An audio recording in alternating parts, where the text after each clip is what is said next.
Krampus Goes to the White House by Tequila Mockingbird. It started with a snowstorm no weather service could explain.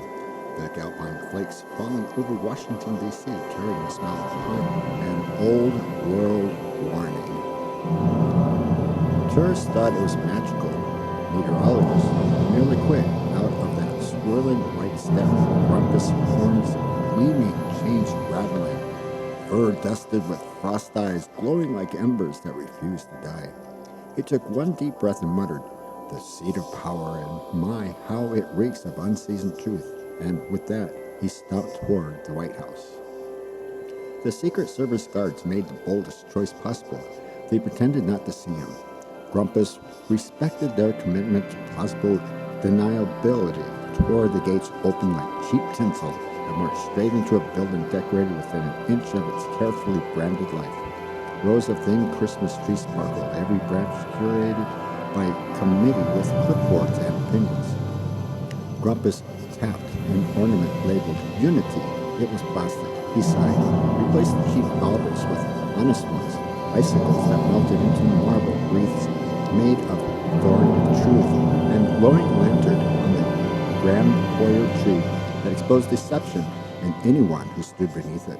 A senator walked by and immediately canceled his next press conference. At midnight, Krampus strode into the Oval Office. The president entered in slippers and a robe, blinking like someone who suddenly believes in all things their grandmother warned them about. Krampus bowed. "I bring no chaos," he said, "only correction."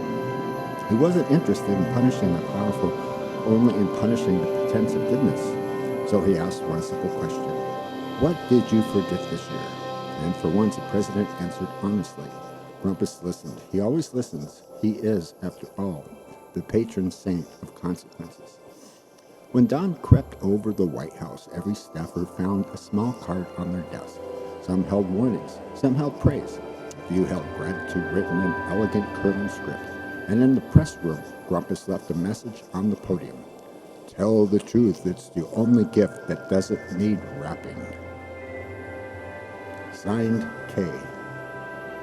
He left before anyone could turn him into a headline. No interviews, no photos, not even a stolen cookie, though he did frown deeply at the gingerbread house, clearly unimpressed by its structural integrity.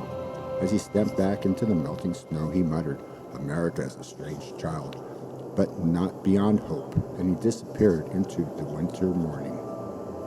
For 3 days the snow didn't melt. The city moved slower, spoke softer, and treated each other like humans instead of headlines.